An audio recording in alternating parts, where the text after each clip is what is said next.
because this panel will also be recorded and will be available online. So, welcome to the first panel of this Saturday at the VIDEONALE Festival, which is called Performativity of Digital Media on Action and Participation in the Everywhere. Felix Hüttemann is our host, and he will introduce the other guests, and I will just quickly introduce Felix. That's how the ritual works.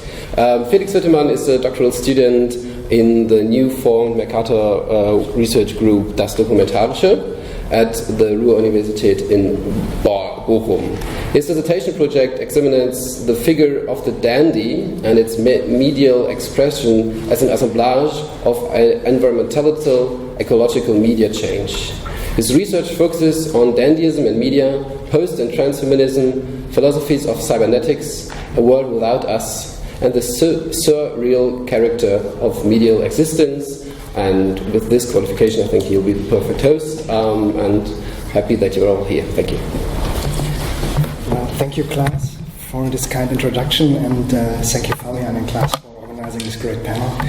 And well, first things first, this panel will have two parts. First, we have three presentations by our panelists, and afterwards we will have a more broader discussion. And I hope we will have a discussion all together. So we are a very small group, but I think we just don't hesitate to raise your hand, and we will have a discussion immediately. So let me introduce the panelists. On my far left is Dries Depoorter. He is a media artist and freelance digital creative living in Belgium. He has a background in electronics and studied media arts in Gent. Most of his work is about internet privacy, online identity, and surveillance. Next to him is Stefan Panhans. He's an artist as well and lives and works in Berlin, Hamburg, and elsewhere. His works discuss questions of agency and identity politics, often renegotiating the symbols and its inner paradoxes of new digital forms of self-presentation. His works has been included in several exhibitions, for example, West in Den Haag in 2016, and 2015 at the Goethe Institute in Porto Alegre, in the Acme Studios in London, Haus am Waldsee in Berlin, Städtische Galerie Bremen, and so on. And one of his works is also here presented at the VIDEONALE. To my direct left is Scher. She's an artist and professor for multimedia performance and surveillance architectures at the KHM in Köln, at the Academy of Media Arts in Cologne, of course. Her research has explored social control dynamics in the public sphere. Her art projects have taken the form of interactive installations, reformulated surveillance, site tours, interventions, performances, photography, writing, web work, and so on and so on.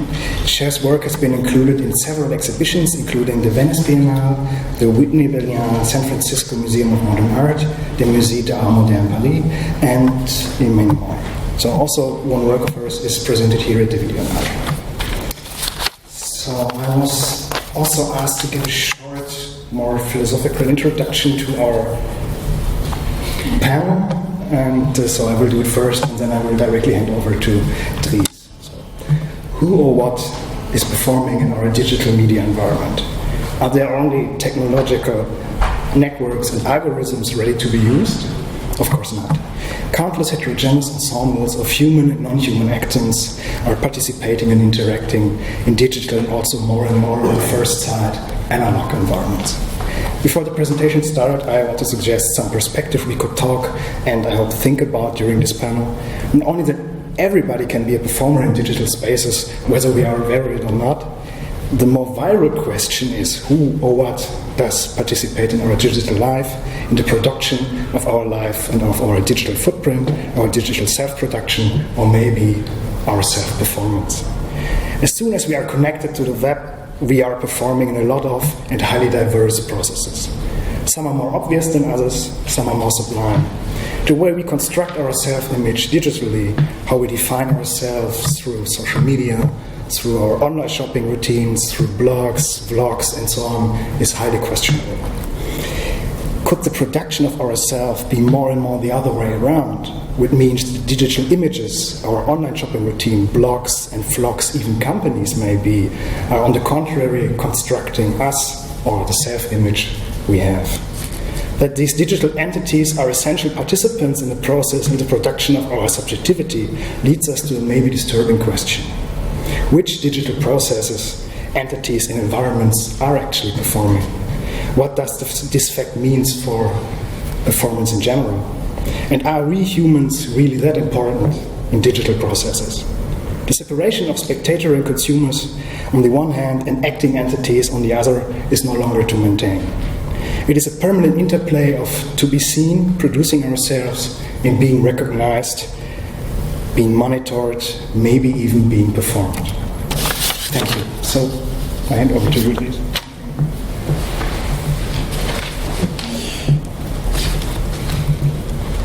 Just good. Okay. So yeah, I'm Dries Depoorter. I'm a media artist from Belgium. Most of my work is about privacy, surveillance, and online identity. I'm also a freelance concept provider, digital creative. And most of my work is the first works I made about privacy are there were 4 projects about myself where I give away personal information. One of the first pieces I made about myself is a website, Depoorter.be/here, and it's a website showing Google Street View of the location where I am. Yeah. Take the other one. Next. So if you visit this website, you see the location where I am. And it works with my iPhone, constantly sending out my location. So also if I move to the street, Google Street View goes along with me. My mom visits this website a lot, my friends, and the whole internet. I had like 4 of this project where I give away personal information about myself. Then I was a bit bored about it, like I was giving away a lot of information about it, like a sort of experiment. And then I made this piece in 2015. It's called Tinderin. It exists out of 10 photo frames. It exists out of 10 photo frames showing 2 profile pictures of the same person. One is from Tinder and the other one is from LinkedIn, next to each other. The project went viral after 2 days, got more than 1 million views on my website. A month later, I got fired at my job. I got sued with one of the girls, a journalist of Fast Company. Google searched one of these girls I used. Interviewed her and she tries to sue me. Made Tinderin. This is funny because the project Tinderin is a year old, and a few months ago, an advertising agency made a print campaign, like the same concept, and they also toward LG, and I'm not in the credits of the project. And the funny fact is that the dimensions are exact the same, what I designed in my art piece. I sent the advertising agency an invoice of 10,000 euros to use my concept. Of course, they never paid me, but the creative directors blocked me on Twitter and on Instagram, so they react in a way. And it's like my way of showing, not complaining. Fix it with a sort of joke. Of course, I post this screenshot of this email also on social media. Then I made, also work a lot about surveillance. This is a piece, jaywalking, also from 2015, and it exists out of 3 computers, 3 monitors, and 3 red buttons. And you see 3 live surveillance on traffic webcams, open, hacked traffic webcams pointed to the crossroads, and I made software to detect if people are jaywalking. So it's really simple. It detects the color of the traffic light, and then it checks if someone is crossing the road. If someone is crossing the road, you see this question. You see it's not in the slide, but you see if someone is crossing the road, you see the question, would you like to report the jaywalker? If you then press the the red button, it sends an email to the closest police station where the traffic webcam is, so you can report the jaywalking in real time.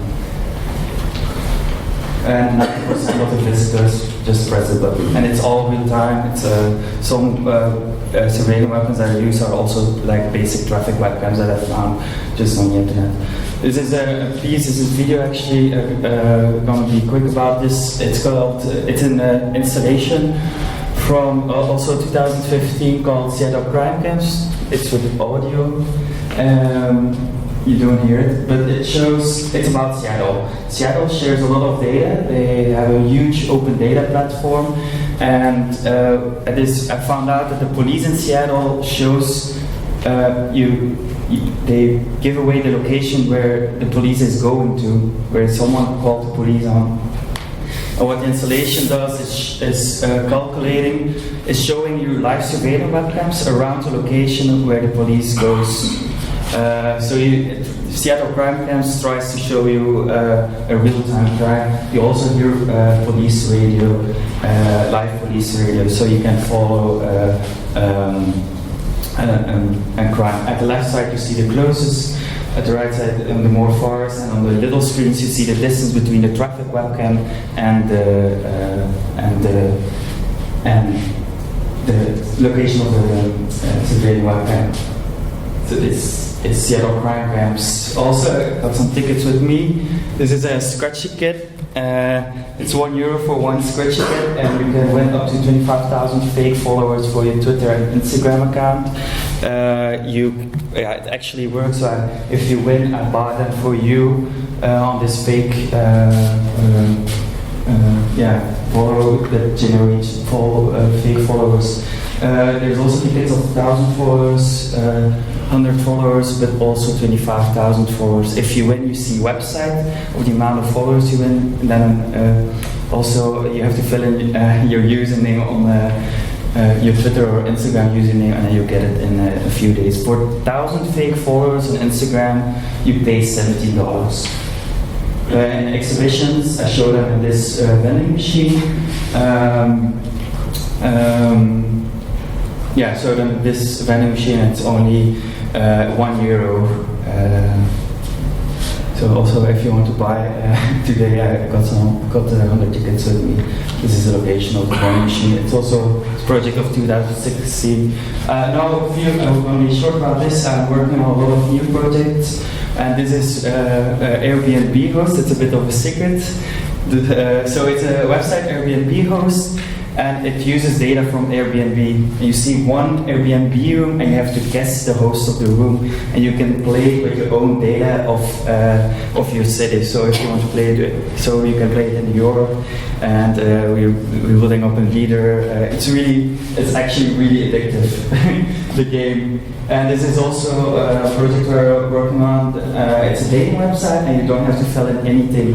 You don't have to fill in your first name, last name, or you don't have to upload a profile picture. You just have to upload your browser history and mix a match with you and your next girlfriend. And this is the last project I'm going to talk about. It's an app.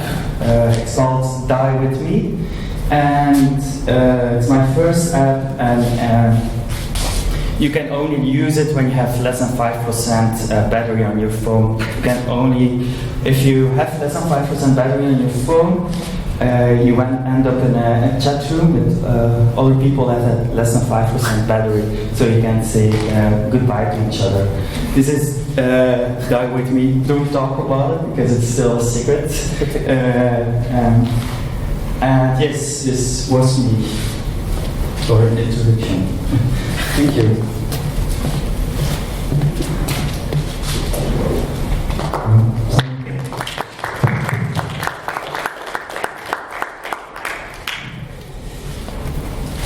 So, thank you. I'm really interested in this kind of interplay you have between people exposing themselves and the surveillance kind of projects you have, so like this crime camps and this Tindering project. And could I say that it's some kind of like you're showing us two sides of the same coin? Yeah, with dinner. It's showing the differences between the business side, but between at dinner, I really want to show like the two most different social media platforms, and found out it was like Tinder and LinkedIn. This was an idea for a month, and I tried to find a way to show them how can I show the differences. Then I found out I'm gonna make it with only showing profile pictures and publish it online. And I really like to make fast projects. Like I can make it in an hour, and so I made this, and it got actually most attention also. And with Seattle Panhans, it was basically the same. I just found out that Seattle shares its data about where the police is going to, and they're open data platform, and it's open. You don't have to be from Seattle or something. And then I also made like a sort of prototype type, but actually you see it in a lot of works of me that I combine something really, two simple things. And it's important for me also in Seattle Panhans, you don't have to be a hacker. It looks like it's all hacked out because of the setup, but like also the Dries project, everyone can do. And this kind of corporate identity takeover of your project. Can you say a few words more about this? Does LG take over your project? Yeah, I worked a lot also for advertising agencies as a website provider, coming up with ideas, but they never.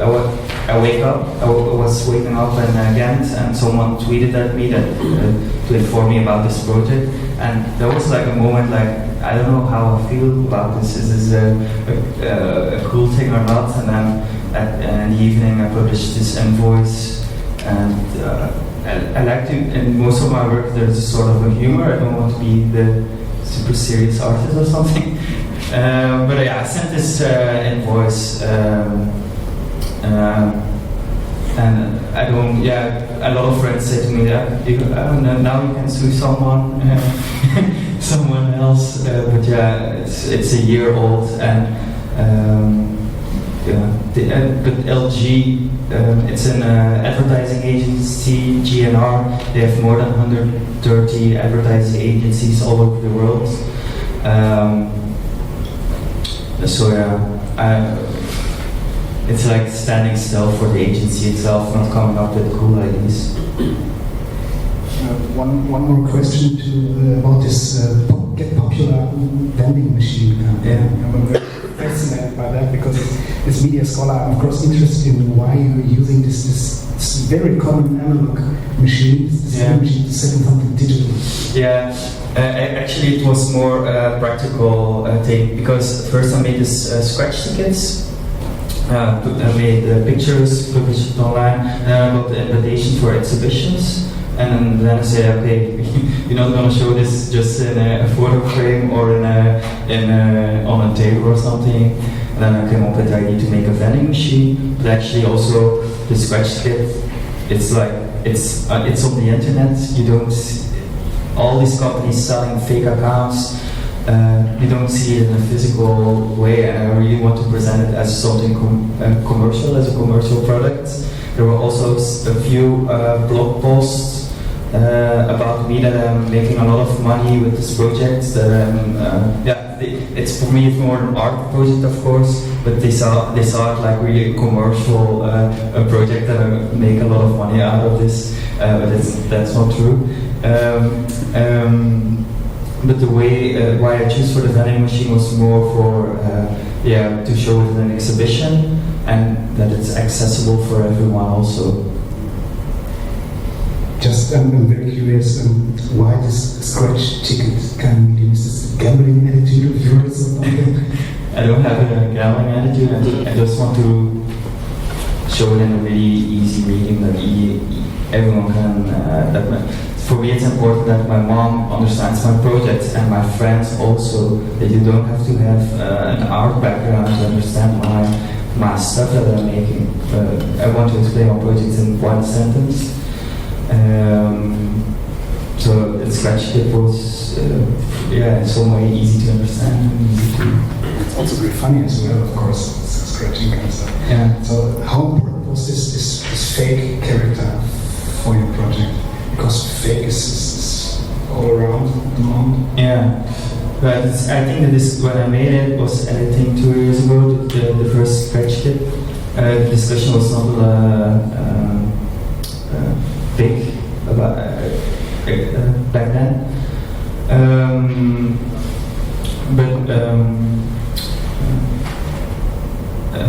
It was just, how can I say, was more what I said earlier, like it was more important that showing something in physical world that you don't see, that you only see on the internet, and sometimes you have to search for these companies. They can, it's also illegal in some countries to buy these fake followers, and you really have to check this website. It's coincrack.com, and they sell like also YouTube views and also like Facebook likes for your personal accounts. It's really interesting. Yes. Are there any questions in the audience at the moment? Do you have questions too?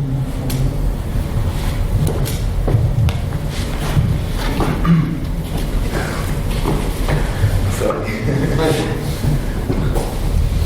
Hi.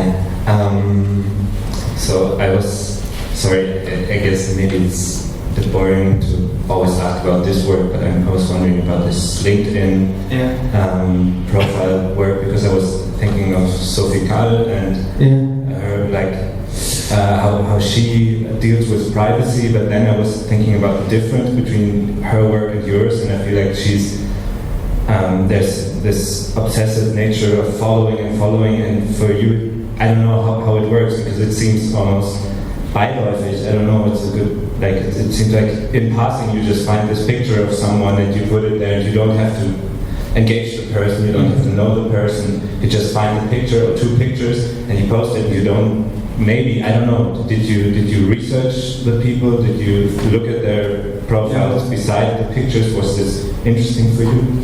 Yeah, I made this project too fast. It was like one day coming up with the idea, and release it in the evening, I think. And I didn't research for the people. I didn't check who they are, and I ended up in a lot of problems with that. So this. I didn't check the person itself. So it's being sued. Almost. Almost. Or of course, you didn't expect it, or it's. Yeah, of course, I expected some. How do you say? Backlash. Yeah, but it was like overwhelming. Like in the week itself, I got like every hour I got an angry mail or someone that says like, this is an amazing project, like both sides. I think another similarity to Karl is that, as you already said, you're switching between self-observation and self-surveillance, and then surveilling or using this public information of someone else. And is there a connection for you, like, between those two? Like, because for me, it's like one of them, it's like, oh yeah, you're surveilling yourself, fine, and the other one is like, really still feels like a transgression, still feels like something where I'm like, am I okay with this? Mm-hmm. And I guess this is also a strength of the work, but what's the connection for you between these two works?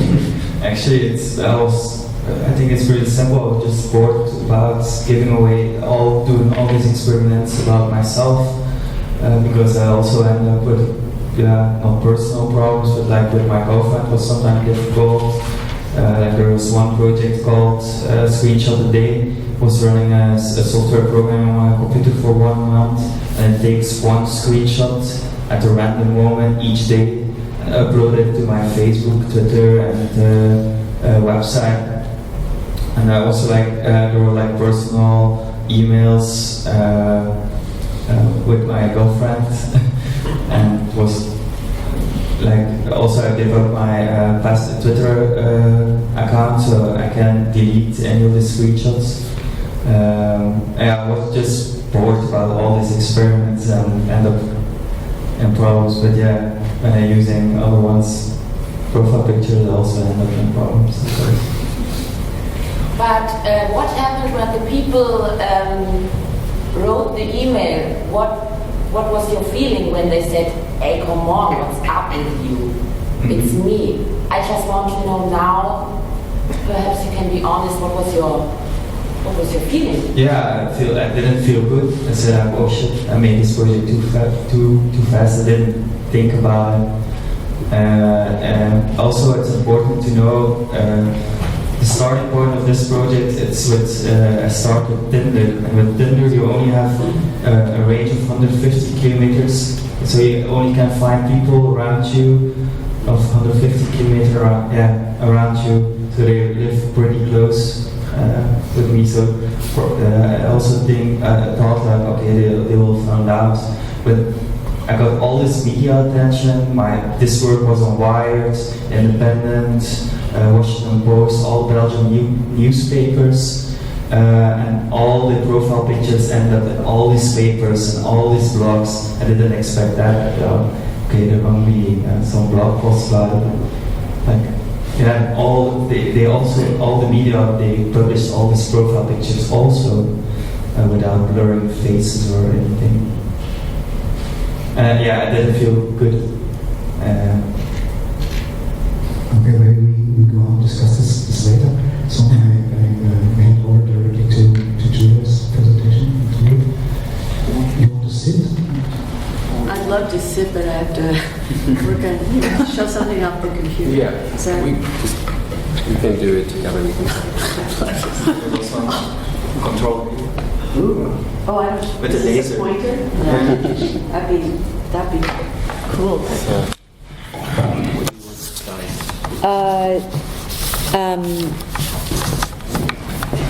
There's a part of a keynote somewhere.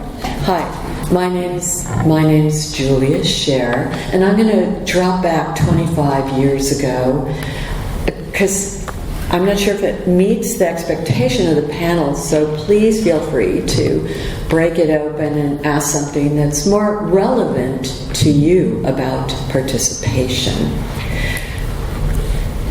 This is a Windows PC, so yeah. we won't be able to open any keynote file. Oh, okay. So sorry. Oh, well, okay, well, I didn't know that, but that's okay. So let's just drop back to, well, then why did I do all that? Okay, can you play the thing that says Security World, Zone 4? If you can. Don't open it yet. Can you play it? I will try. Okay, what I will do is adapt here and give a brief intro to a small sound file from 20 years ago, 1997, relative to some of the topics. Okay, you can wait. Okay. I'd like to bring up the idea of the corporate innuendo and active voice that's perpetrated among the communities of people who were subjugated to the web, which was new then. Relative to my study as an artist, the web opened up pieces like Security Land and Wonderland, where faux corporate beings were helping people navigate the web, take care of their own bodies, and help teach children how to take care of themselves on the web. These projects we won't be able to see, but there is one audio piece that we can look at. I'd like to point to the idea of the voice that goes inside your head as an identity. That is, the chorus, or the adaptation of corporate worlds into your own vocabulary, syntax, performativity, response, and fears. And it is in fact fear which makes so much money on the web, probably second to sex. That is CNN or somebody else sells you something. The second voice, or internalized voice, has been worked on in the subsequent 20 years that I've been doing my work. But I'd like to bring up this one piece, show a few points about some artistic issues, symmetry, adaptation of the corporate voice into the artistic workspace, and the fluidity of mixing, and this is pre-cyborgian, the mixing of the computer voice, the computer sounds. This is my own computer, miking my own voice. It's an audio piece where I mix my voice, my audio speaking voice, the ramp up of my old computer, and slowing it down a bit, and a kazoo, which is a musical instrument.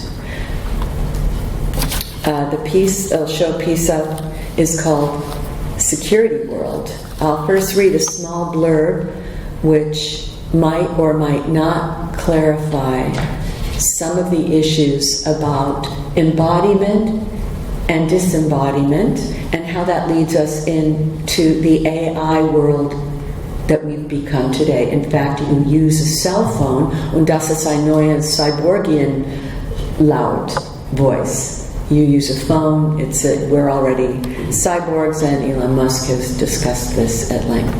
Okay. I do a voiceover computer lady voice in many of my works from the late 80s and 90s.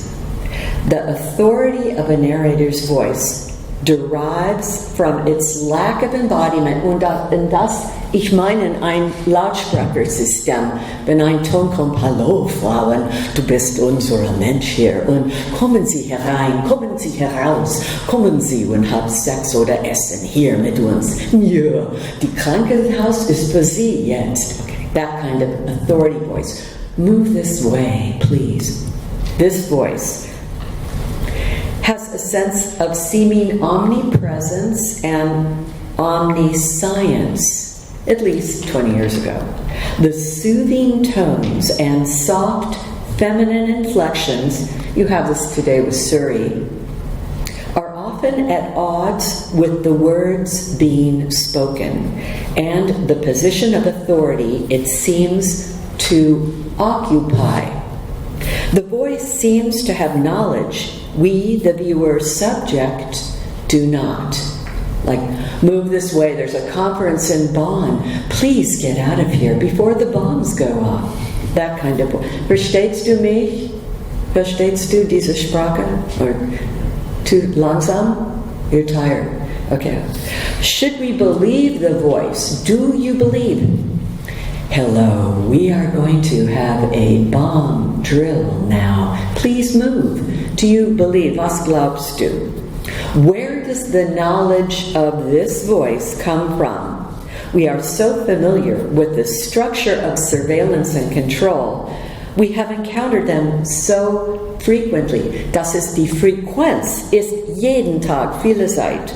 That we naturally assume that a disembodied voice is more knowledgeable than we are, and that it is speaking from a position of power and authority. Did you already cover this in another panel discussion? Is this already? Okay, all right. Okay, so in my artwork, declaratives give way to commands, commands to warnings, and warnings back to declaratives. Now, in the world of syntactical coded Americanism, this has spread like a disease worldwide, and we're all familiar with it. Where does the voice get its knowledge, I would ask you, and what voice or internal brain of yours interprets it? How does it derive its authority, and in whose interests are its warnings? If you are the subject then of observation and control, are you the one that needs this voice? These legitimating narratives exist today in art. Maybe they were absent 20 years ago, they're more prevalent now. But the mediating structure remains. So, without breaking up the fluidity of this teleprompter thing here, maybe we could just play a part of this file, and you'll hear computer voice, AI, me, and a kazoo. Sorry, we can't look at the pictures. Okay.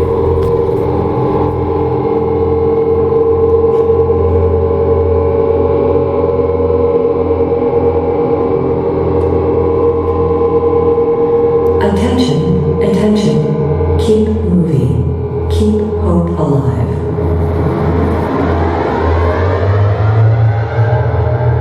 This is on my computer, these sounds from my...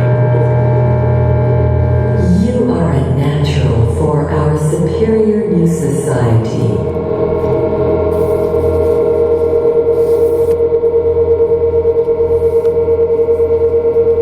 Crossing this area is forbidden.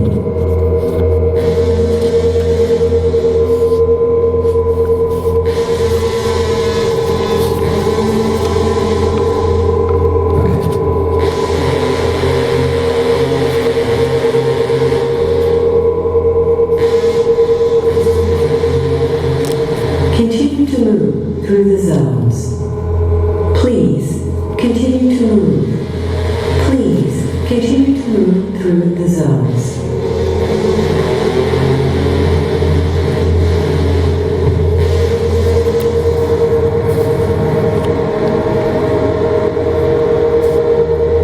Probably end it.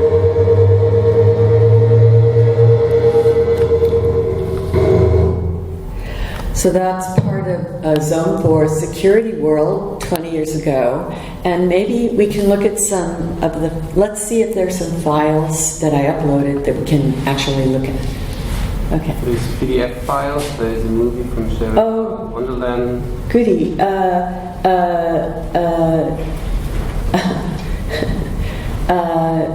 Why don't you pick one? It's about participation here. Wonderland. Okay, let's look at Wonderland.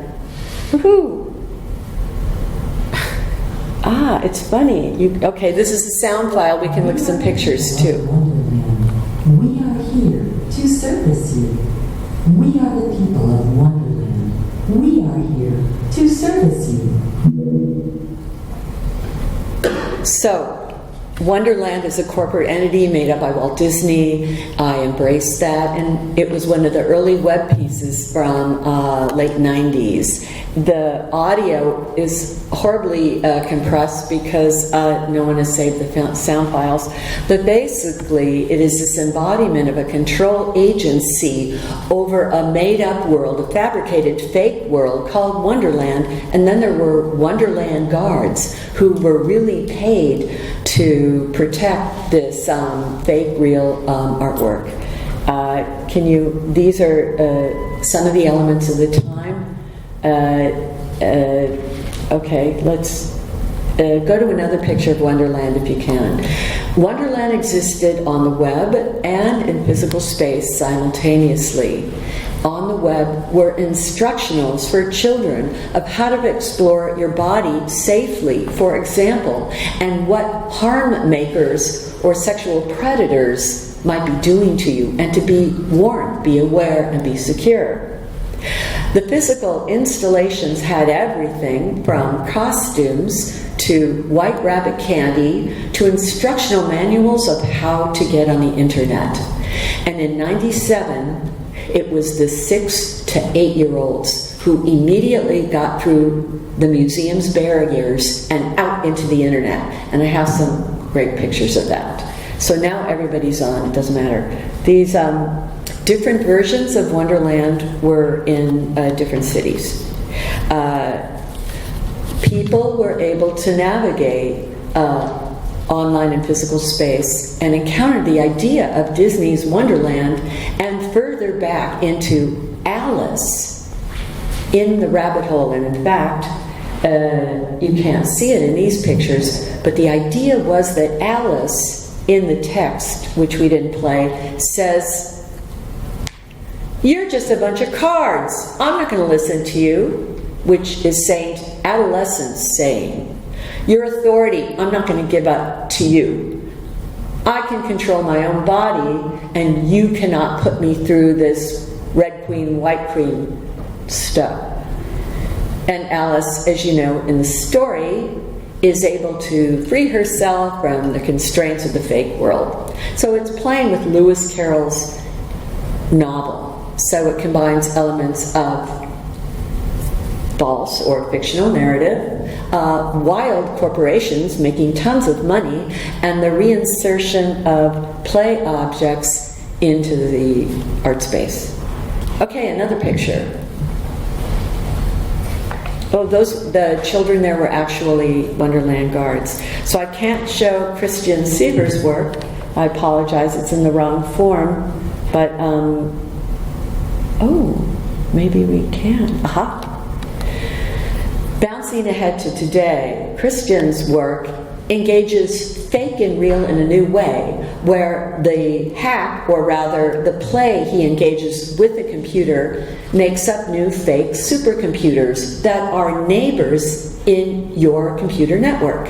So here he has an engagement of real MacBook Pros at our school, KHM, and some fake names mixed in. And every time you log on, you can see your new neighbors who are from different places around the world. Let's show something else. So this is an example of the idea of creating chance, and the idea that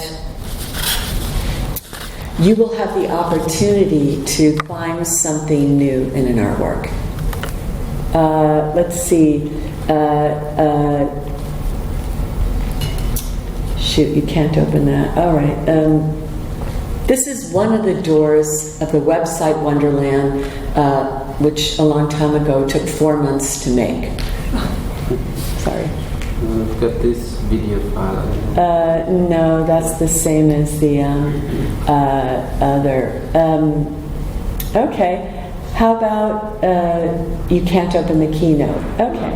Well, then I think that's a window back to the audio implementation of corporate demands and categorically seen as truthful statements mixed into an art context. Any questions? Too old. You want to see something newer. Okay.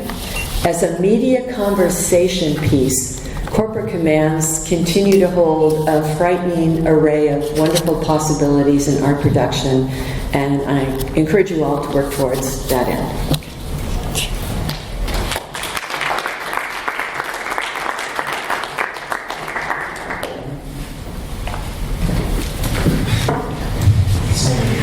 Well, actually, I was spending a lot of time on your website and this Wonderland website in particular, and I found this very fascinating slogan.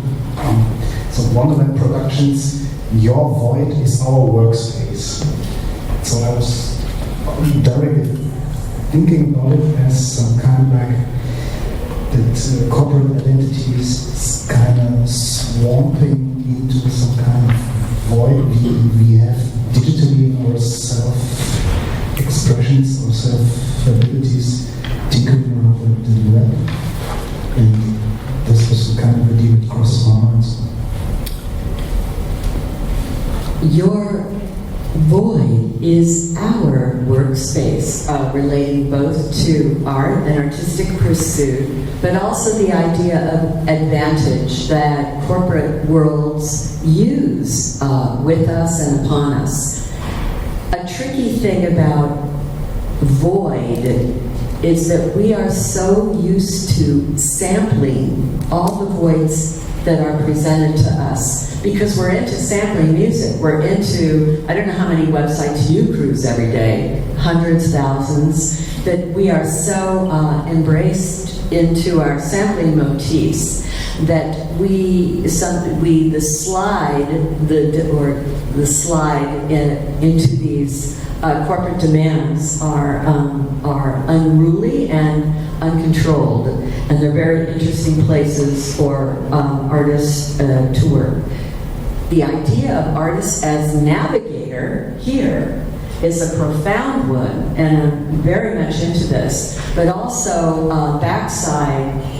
back-end driven projects are also interesting, dealing with the hardware of these superficial facial controls, that the mechanisms of background is true, and we also, those are also voids for artists to go and bleed out in. The other thing about the use of your, I know in German, it doesn't work, I apologize. When I say your, I'm speaking directly that you can be an innovator with all these spaces. Our workspace, even if it is a corporate workspace, is for your innovation. And I've worked with other corporations. Information America was out of Lotus Corporation, which became Microsoft. Information America, and a number of other ones I wrote down somewhere else. I don't have them here. David Bowie and others have talked about changing your perspective. Wolfgang Tillmans, in an interview with the New York Times 2 days ago, talked about go through a space, change your perspective. On the web, you can see his work. I'm just using him as an example because he's a great artist from Germany. That move your perspective through the corporate spaces of his sales, of clothing, of sexuality, of everything, and find a new perspective.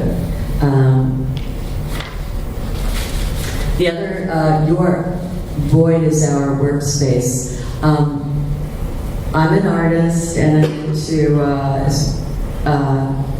it's too long a point. It's a longer point, though, about beauty or beautification of the corporate space, such that you want an identity, you desire an identity to go along, not just to be obedient, but to participate, and what else? To become used and taken as a lover might be taken.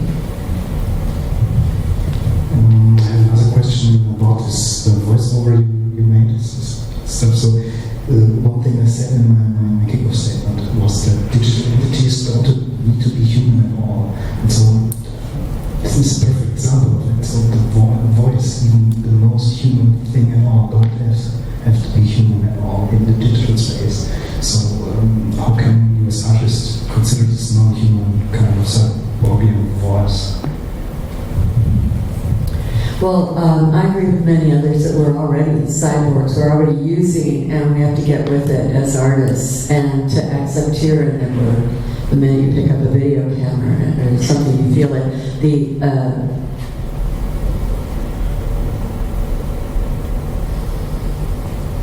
You see, we can't stand silence anymore. Look, you're all fidgeting there, right?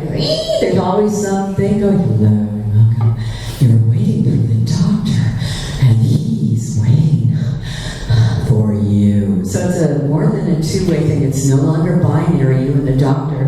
It's you and the 5 million other people watching the Facebook or the back end, or rear-ending something up, or selling you something new because of how many breaths you've taken. You need a heart monitor. You need a thing to shove up your ass to regulate your lower body. You need something else. So these silences are also, and I engaged using the word silence because it is naming this idea of void, and what we are hungry for now can be something that artists are looking for. Do you have questions for Julia?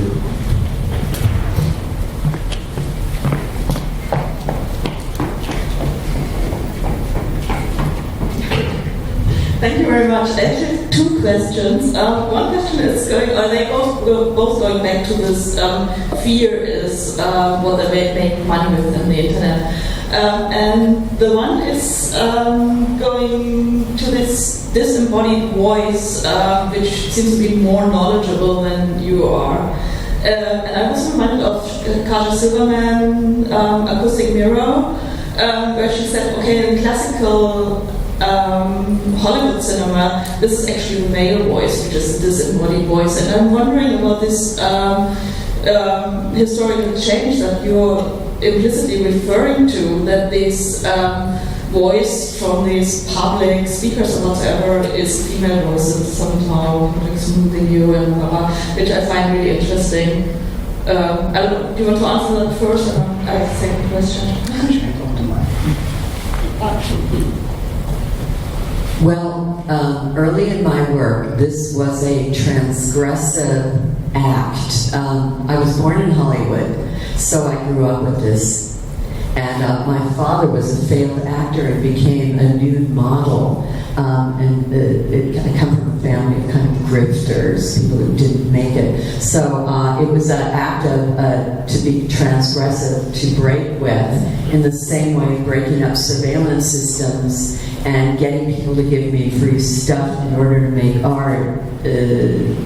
Not tricking people, but convincing people it was a great idea to move aside this patriarchal, hierarchical, and disempowering representation that just told women where to go all the time. Additionally, I'm a female, and I think there's something very attractive to messing with these systems in the 80s. You have many women, Brandon Miller, lots of artists, Martha Rossler, who come to this position, and Martha using text and video and voice, Brandon Miller using video. You have many women coming up then who found out of Meredith Monk and other women who just screamed it at the height of their lungs. Lungenblast has descended, and of course the work of Laurie Anderson. So you have empowerment cycle then that comes out of existing women artists, performers, musicians, and the growth of the luxury market, which connected the male disembodied voice with luxury, with pleasurable sex, with smooth textures and smooth surfaces. This is before the internet. This is while people were still using fax machines. Smoothness. The texture itself was in control by men and for men. So this is a longer discussion. The revelatory discussions in French theory, too, added to the desire of women to go out there and use and perform with their voice as artworks. So it's a cascade of Baudrillard and Paul Virilio in the overexposed city, and architectures under control in airports, and a vast amount of cultural experience brought artists to this flame. Okay, great. So this actually connects to my second question, whether you would like to make a connection to the piece you have up in the exhibition.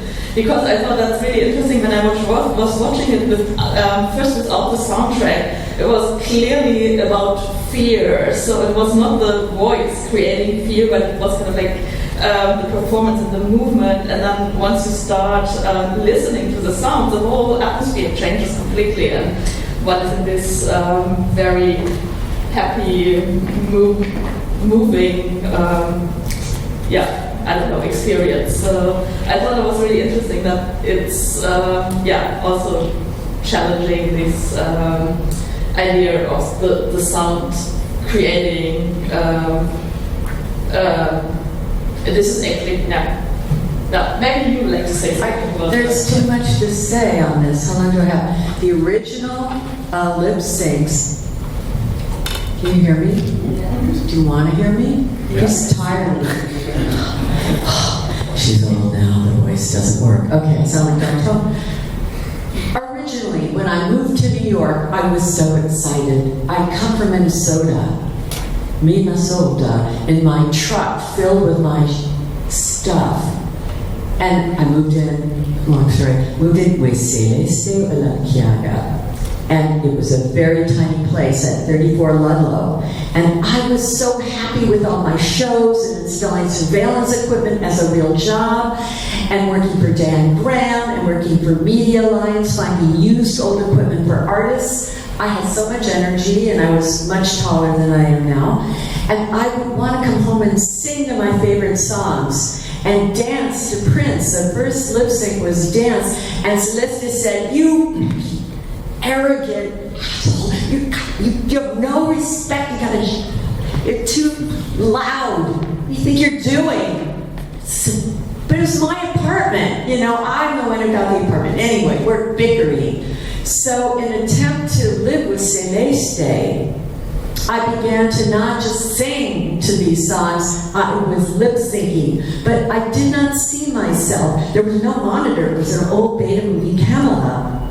Das war nur ich in meinem Zimmer und on the Lower East Side. It was very exciting. Ich hatte so viel Energie. It was my workspace, so the REM song, Finest Work Song. Das ist ein Arbeitsplatz. Ich bin in der Mitte auf meinem Arbeitsplatz und Rauchen und Männer und Frauen und Trinken und alles war kombiniert. Das war nur ein Existenzmoment. Das beginnt diese Welt.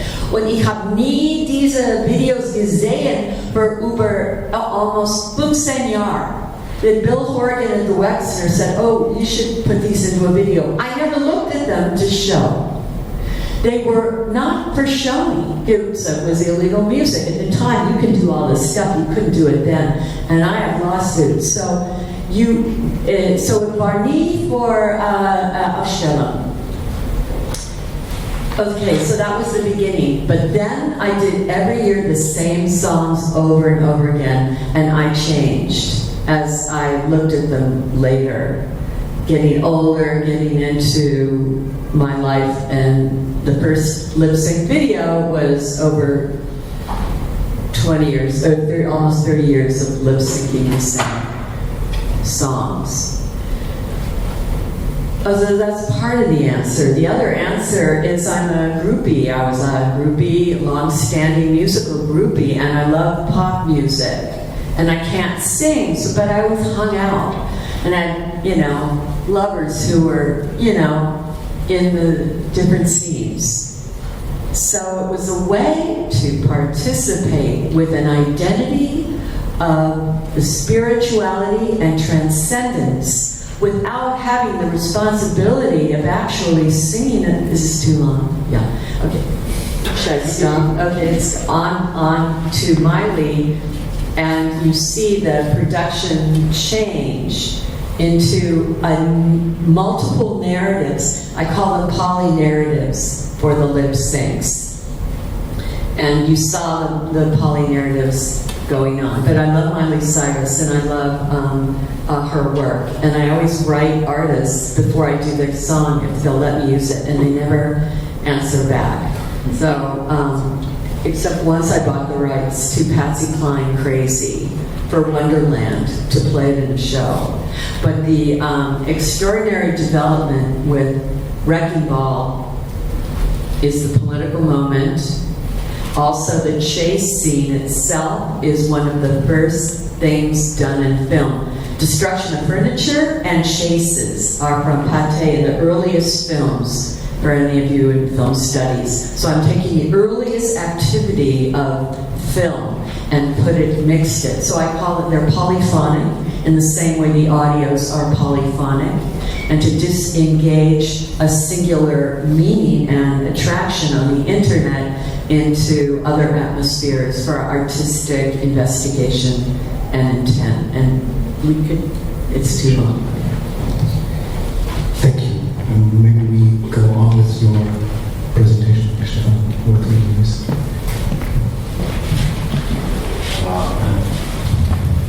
Okay, first of all, I have to excuse myself because I didn't get it right that I have 10 minutes for a presentation. So I heard this 3 days ago, and then we decided we show 2 of my videos, and then afterwards talk about that. So perhaps I can sit there and look at the video and go on later.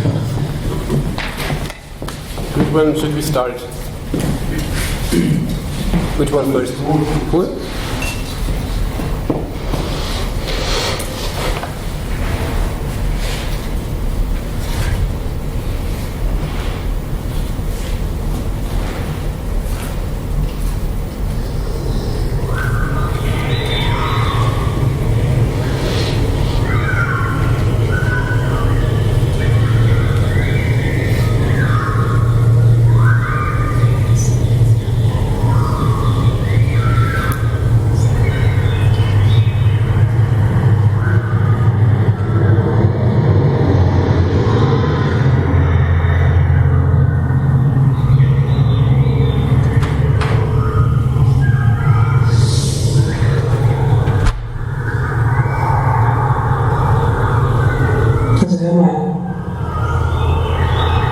Das ist folgendermaßen. Wir haben da so eine Produktion am Laufen. Dazu brauchen die Leute, die sich was trauen. Echte Charakter ans eigene Selbstbewusste junge Leute. Du müsstest nur selbst sein, wenn du machen willst. Aber eben super, verstehst du? Du kannst machen, was du willst eigentlich. Sag, das ist toll, was kommt. Ganz auf dir selbst. Wenn du versuchst, andere nachzumachen, klappt das sowieso nicht. Mit Nachmachen können wir nichts anfangen. Das bist ja auch nicht du, das ist langweilig. Und das würde dich selbst auch gar nicht richtig befriedigen, oder? Wenn du dich entscheidest mitzumachen, dann rufst du einfach die Telefonnummer an, die dir nachher gegeben wird, und dann bekommst du dann einen Termin. Und dann brauchst du dann nur kommen und losmachen. Be yourself, but it's toll. Verstehst du? Keine Angst. Du bist doch ganz besonders und einzigartig. Bei jeder Mensch auf der Welt. Wir haben halt weniger einen so guten Draht zu sich, aber die schaffen es dann. Aus denen wird immer was. Du musst nur herausfinden, was deine Qualitäten sind, wie du so tickst, wie du da abgehst und losgehst.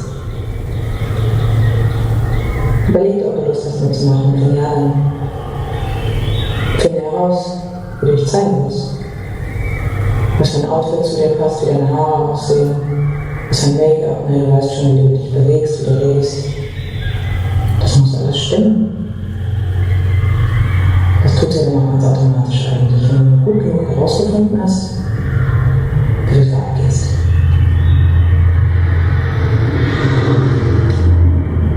Ich weiß jetzt nicht, ob du eher so super sexy, total scharf abgehst oder eher witzig kommst, romantisch und melancholisch vertraut oder so. Am besten ist aber sowieso, wenn du alle Klischees hinter dir lässt und einfach neu und unbeschreiblich bist. Überrasch uns nicht mit dem, was du geil findest. Aber dass wir uns jetzt nicht missverstehen, dass wir nicht brauchen können, sind so überkrasse Sachen. Dass du dich womöglich ausziehst oder rumkreuzt wie verrückt oder ähnliches. Weißt du, es gibt einen Rahmen, innerhalb dessen wir bleiben müssen. Also keine wilden Fuck-Yous oder kein so ein rechter Quatsch, das können wir überhaupt nicht gebrauchen. Das ist auch längst vorbei oder das ist auch gar nicht smart. Ein bisschen sexy kann es natürlich sein. Wenn man da aussieht, an den richtigen Stellen zur richtigen Zeit, ist das vollkommen in Ordnung. Du musst 100% das Gefühl haben, dass es zu dir passt. Sonst lass es lieber sein und konzentriere dich auf andere Qualitäten. Wenn man jetzt ein bisschen zickig vorkommen zu müssen oder eher ravig oder punkig oder gothic, es geht klar, auch was da kein Problem. Nur sauber soll es natürlich sein. Dein Haar und dein Outfit müssen sauber sein, frisch gewaschen. Schaffe Risse, Löcher und Klamotten, die klare Sauberkeit. Auch die Fingernägel. Die Fingernägel habe ich vergessen. Die Fingernägel müssen sauber und gepflegt sein. Das bist du ja jetzt auch. Das ist ja eigentlich selbstverständlich. Und schließlich wollen wir dich anschauen, darum geht's so, oder? Und dann kannst du dir auch helfen lassen. Meine Freunde können dir erzählen, wie sie dich so sehen, was sie an dir attraktiv finden, was sie nicht. Da darfst du dann auch nicht allzu zimperlich sein. Schließlich brauchen wir dich ja, wie du am besten bist. Brauchen die echten, die coolen Leute, die wissen, wie wir abgehen. Klassische. Man muss sich auch viel helfen lassen von geschulten Leuten, die wissen, was Sache ist. Und die Vorlage bist natürlich du. Du musst dir schon sehr sicher sein, was du mitmachen willst. Sonst ist das Zeitverschwendung für uns alle, inklusive dir. Ist klar. Also ich würde mich persönlich sehr freuen, wenn du machst. Du kommst dann einfach zum anderen aus, zu anderen Zeiten. Hoffentlich ist es für dich so gut. Egal was. Und eben super. Und nicht zu extrem. Du kannst einfach nur dastehen und nichts machen. Wenn du das toll und eigen machst, dass es vielleicht passt, dann cool, warum prima. Gut wäre allerdings, uns beim ersten Mal klappt. Sonst ist es meistens schon wieder unfrisch und unentspannt, wenn man es mehrere Mal macht. Sie hat jetzt eine zweite Chance, wenn du die erste verpatzt hast. Aber besser ist immer, wenn es gleich klappt, da bist du am nächsten an der Front und verkrampft. Kannst du ja gleich die Telefonnummer haben. Sie hat gleich gemerkt, da meldet sich keiner bei ihr an. Und schau dir die Stars der Männer an. Wir haben alle ihr unverwechselbares Eigenes, was sie zu dem macht, was sie sind. In wie außen. Das ist es. Wir brauchen ja Leute, die wissen, was das Geile an ihnen ist und die trotzdem bereit sind, an ihnen zu arbeiten, die offen und flexibel sind und so. Verschmelze einfach mit deinem Besten zu einer Einheit. Und den Rest machen wir. Keine Sorge.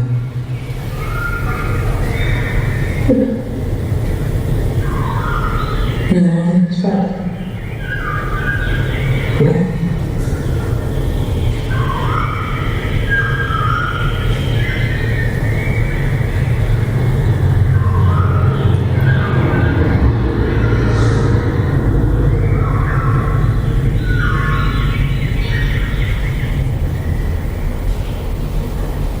Auch gleich das nächste. Das ist jetzt 12 Jahre später.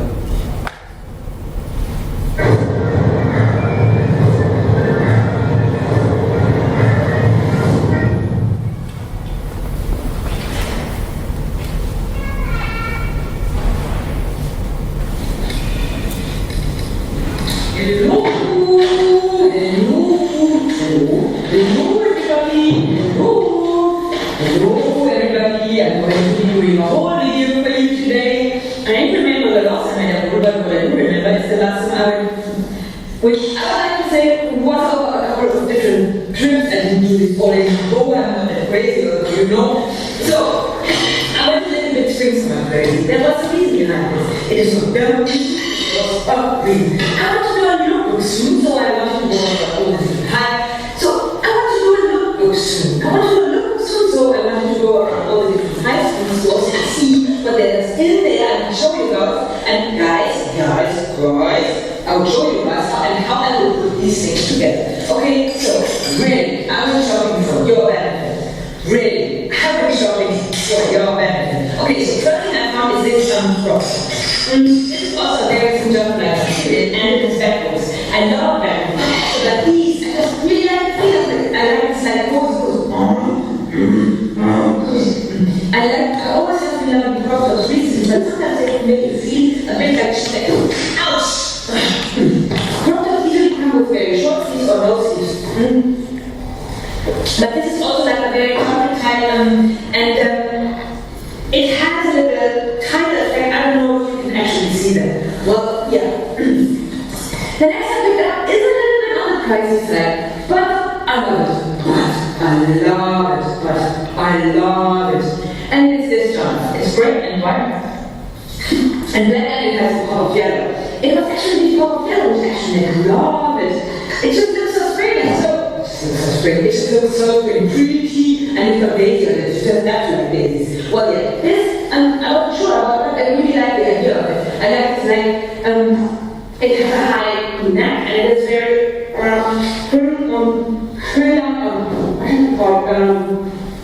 it has very thin, what do they call straps? It's never with strap. And if you was unaware and a strap was wrong, I mean, it's not a problem. It's a little bit more loose and it just hangs down. You know? Yeah. I just like it, and it's really out of me on the shelf, so people that have bought it.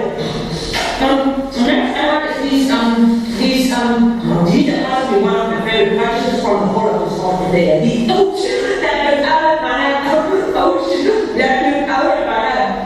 They're so cute and pretty.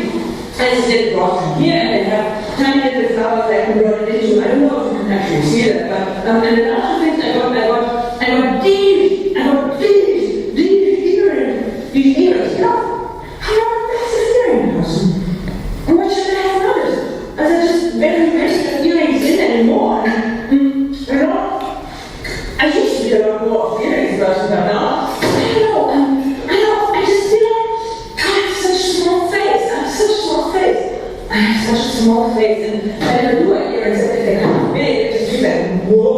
And so do I very said it's more difficult. So I think these are for sure they wanted to be. I also got some scrunchies. Yeah, I got some scrunchies.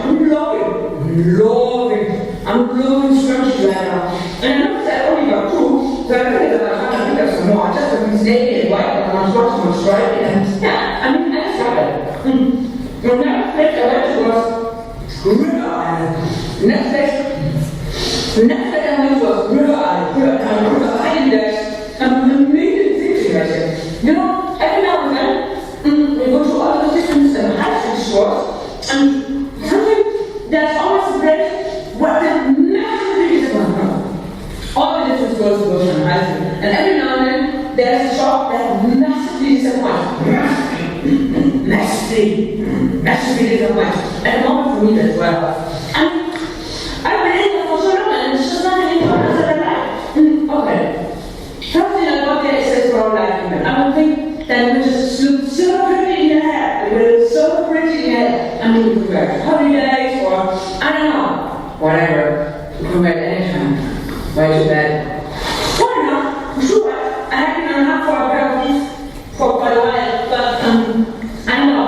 I think I have nothing in between the shoe and the sandals, so I thought this would like be a nice in between. So I think that these things are so cute and pretty, and you can wear them without socks, but they also look so adorable with socks, because you can see them coming from the little things here.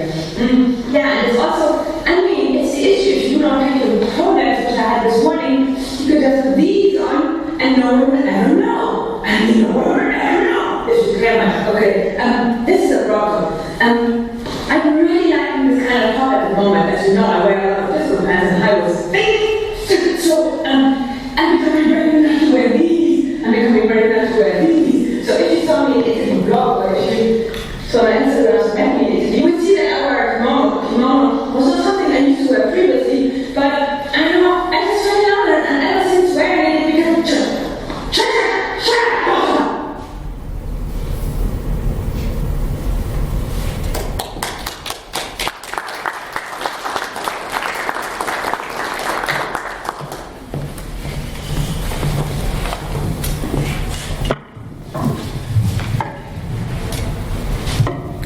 you've already said it, it's between these years or 12 years.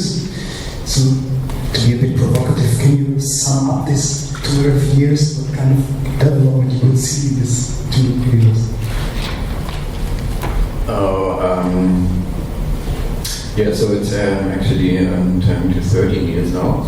But in 2004, I just did a mini research. So YouTube was founded in 2005, and there was no Tinder, there was no Instagram, there was nothing, no social network as we know it now. And so Poulis was made out of a complete different situation. The first computer I bought, I worked with computers as a communication designer. I did graphic design, and in this bureau I used computers, but my first computer I bought was, I think, in 2003. And this was more about all these casting shows coming up. And I did another video where which actually was my first video, and I started with photography, and the first video was coming out of a video casting I did actually for a photo project. And then I got in all these casting show things and was interested in this new form of TV Unterhaltung. And on the other side, it just fitted so much into the kind of discussion which came up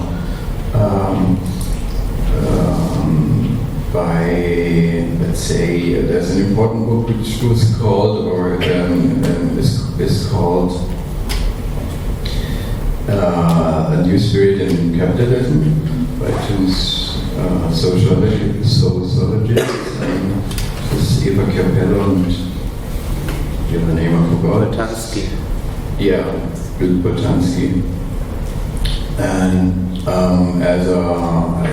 in 2004 it was like I didn't have so many shows, and I just had the feeling that we're all in this situation. Also as artists, we're forced to perform like in casting shows. No? I somehow adapted that feeling that I felt when I saw these casting shows, that they are also the roots for me or the whole society that came out also of the background, that somehow always ongoing shift from society's responsibilities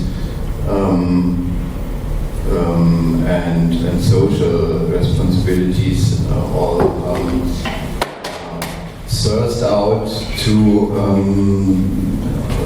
us, to individuals, and so this was also going into reading these casting shows as a metaphor for what we all had to do then. And but it wasn't about, there was not really a digital life for me. So and Hall made last year, and it is, I don't know if you know what Hall videos are. There's a category which is called unboxing videos. So it's all about people buying some things and showing what they bought, or even really unboxing them, which is sometimes absolutely helpful.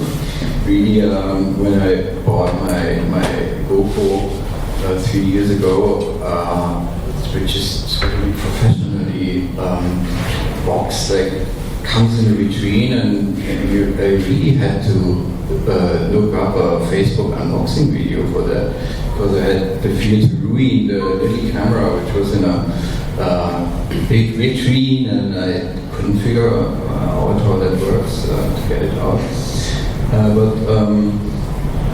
Haul videos are a special category inside these unboxing videos, and it's usually young girls or girls appearing young, sitting mostly on their beds in their rooms. So you could think that they're have no living room also, so they live with their parents also. That's what I think they want to appear as. And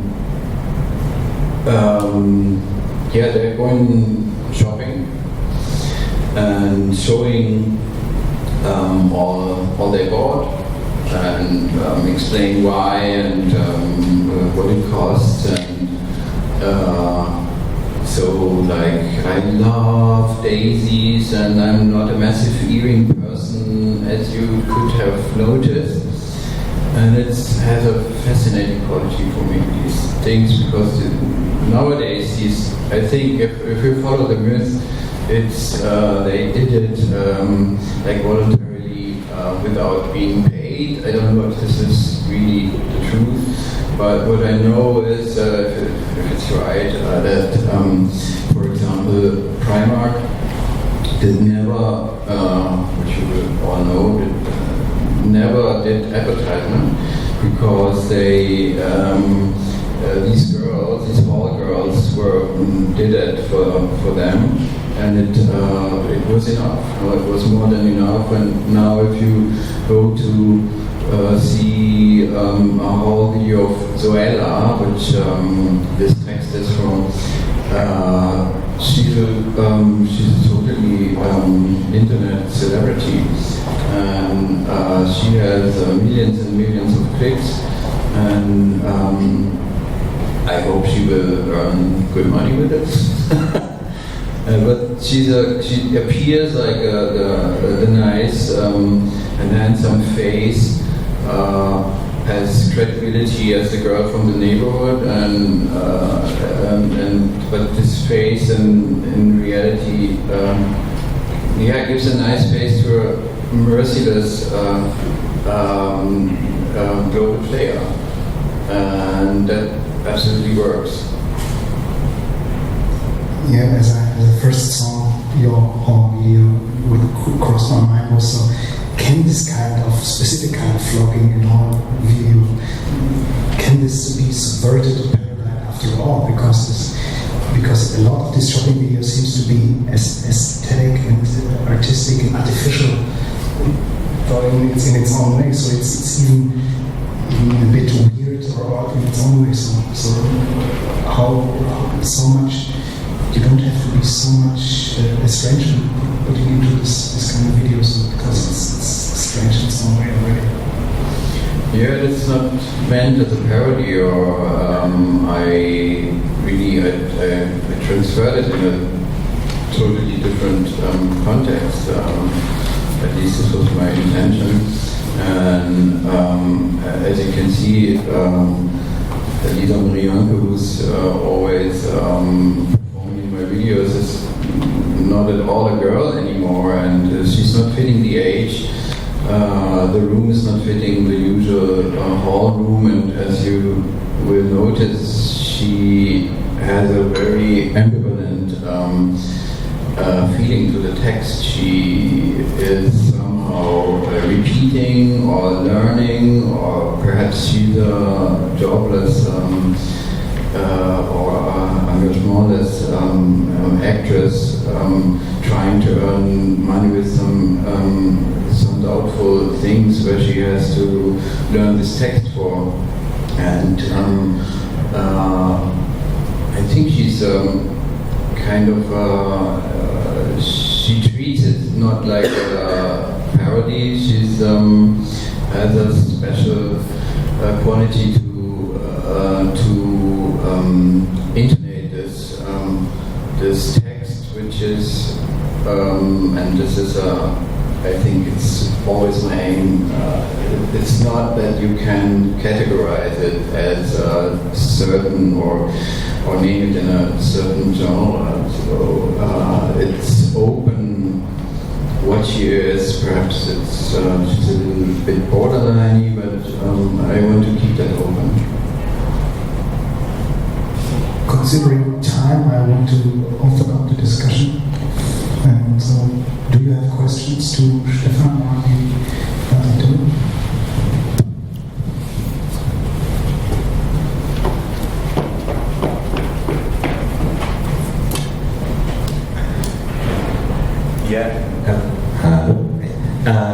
I sort of wanted to iterate on this question, because I feel like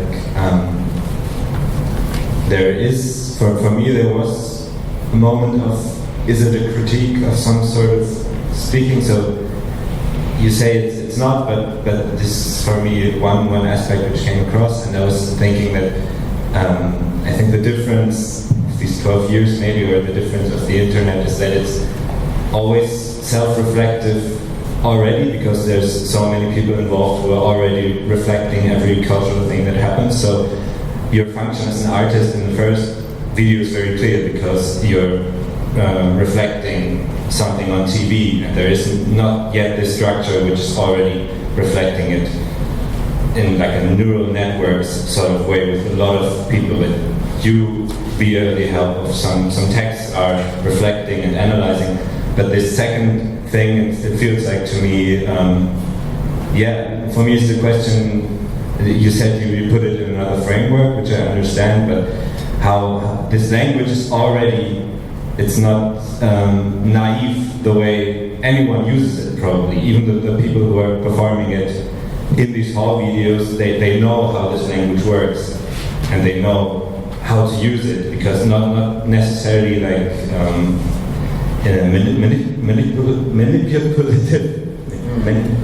way, but just out of habitual being around these videos, learning this language really quickly. And for me, yeah, that's kind of a question. What's your role, or what's kind of, how can you add to this from a different perspective, from video arts, as opposed to kind of what? What kind of perspective, different perspective. Like as a video artist, how can video art transform something which is so happening in such a at a different tempo? Because this is a really intense, quick development within digital culture. I would say that maybe video art is almost a little bit slower, working slower than this, and so there's a different dynamic, I think, than before. You think about what you can do with it, and then you have a production time and so on. But yeah, perhaps you're right that it's the self-reflectiveness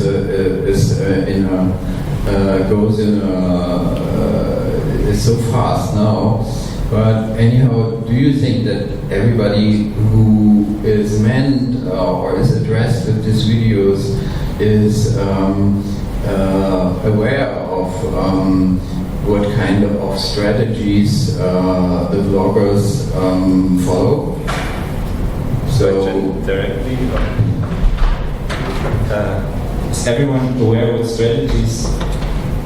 I don't know. Do they necessarily need to follow, like consciously follow any strategy? I would say it's a network generated thing. It's not necessary. Maybe some of them do make money with it. Maybe some of them are paid, but it's not necessary for something to work.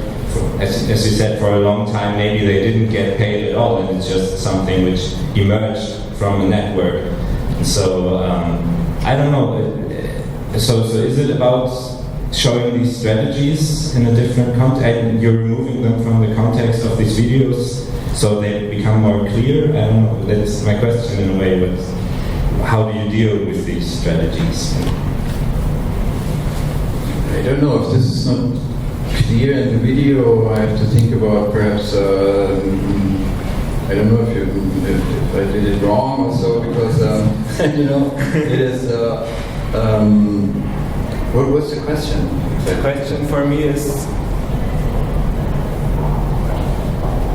how, just what's the, just why did you make a video art piece about something on the internet and taking something from a very high intensity, quick medium, slowing it down and putting it in a different context? I'm not saying it didn't work for me, it opened a lot of questions, but it is a reversal in speed. It's taking everything to, it's taking it from a huge network, it's taking it from a lot of people, and it's just you and this woman doing this research about this sort of language. So you're doing, two people are doing what usually thousands, millions of people are doing, and doing it in a medium which is older than the internet, you know? But the whole blogger girls, they also reported this video. Yeah, but you gave me a hint. It's like, it's absolutely as you said. We slow it down, we transfer it, we transform it, and this came out of the process. And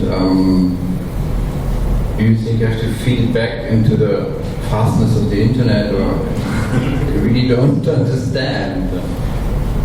We have one. Is there any other question? Sort of. I don't know. I don't want to interrupt, but I just thought it's. I think these hall videos have a very interesting language, which is also like not really saying anything, and I think this is maybe connecting with what Julia Scher is kind of interested in, that there is all this language out that doesn't really say anything. It's just it's so pretty, but what does it really mean? So this is kind of filling up a media with nothing, with empty phrases. So that's no, that's very interesting because I just when I looked at it and heard your what you said before about the voices, then I found that in Pool I had some kind of it was a kind of this voice of power. Can it be? Did you read this also? And in Hall it's more like I transfer this thing into a more or less perhaps hysterical voice.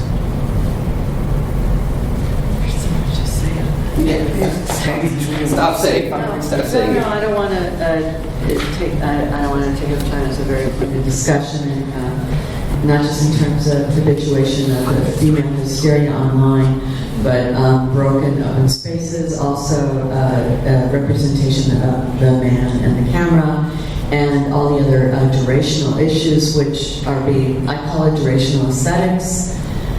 And there's some great issues not relevant only to time, but the duration, whether it's slowing down, speeding up, and I think that how long does the product last relative to how long the product lasts, or the person alive doing a video. I mean, there's great extended discussions. So,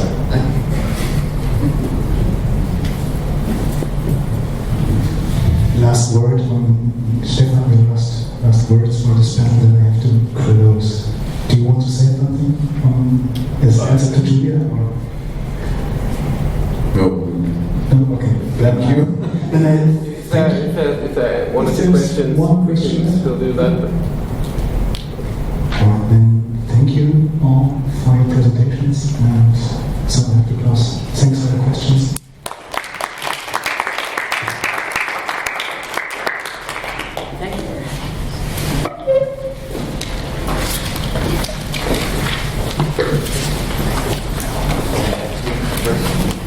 On 15 Uhr at 3 p.m. there will be the guided tour by the jury, and we'll meet back at 4 o'clock for the last panel we curated called High Performing Times about Performance and Labor. Thank you. I'm sorry.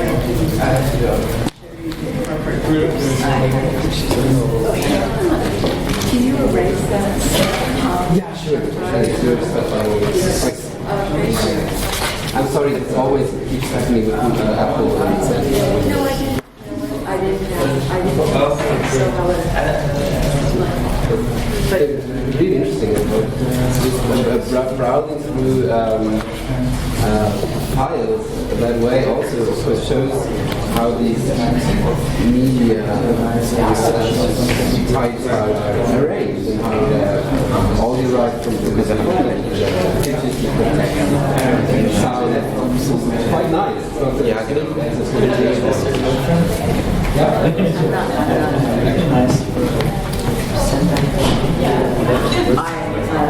jagged edges, everything is very, there's a whole discussion, there's a smoothness, which Juliana Bruno's writing about Felix and Miller Car, and she has an extended discussion that's very interesting to the installation, and also to the smoothness of file and display and control.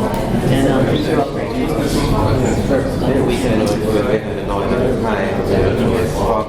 which we organize usually media music day. Gent is also partner in this network. It's a network of different institutions.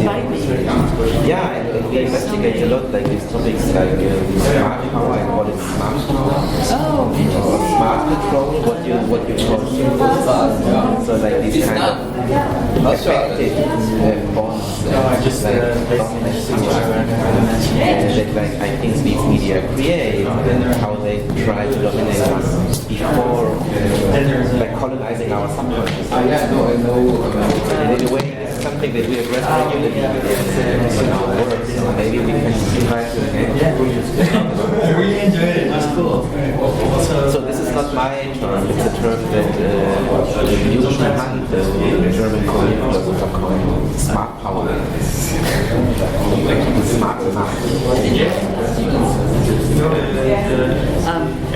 know, in these discussions, we really all chance to Yeah, absolutely. And the essence of this. art is never voice. Art is not the power voice. So it's a great way to open up discourse. I really like this discourse on smoothness or softness. How power works nowadays. Yeah. There's an exhibition at a piece and also apples, but also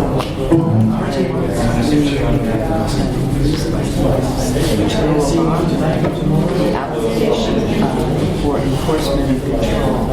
And that includes music and other music performance. Thanks for that.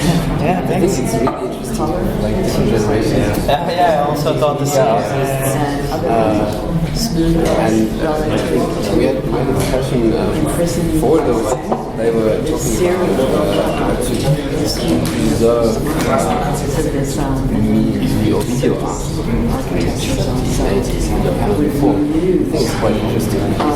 a smart device that was always What you do where you can rely on algorithms catching stuff that's visible on the internet, but not in the correct organization. This has a question.